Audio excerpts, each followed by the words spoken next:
lupa hadir di stand Ramadan Fair-nya Royal dari tanggal 12 sampai 4 Mei. Dan jangan lupa kunjungi juga stand-stand kami yang kece-kece, oke?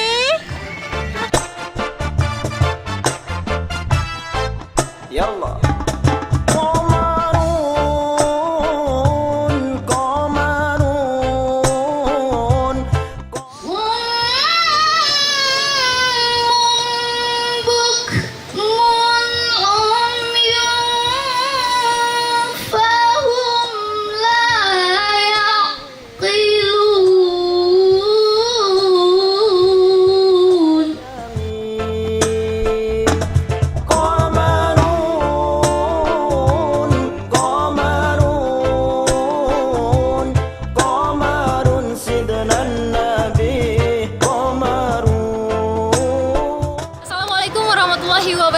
Alhamdulillah hari ini kita sudah selesai opening ceremony acara Royal Ramadan Fair 2019.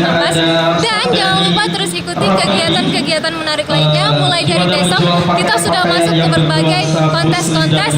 Besok dimulai dengan lomba agri, ada dari cilik, ada lomba mewarnai, ada lomba hafiz Quran, ada lomba azan. Pokoknya banyak banget lomba-lomba yang akan terus kita selenggarakan sampai dengan habis satu lebaran. Terus ikuti ya.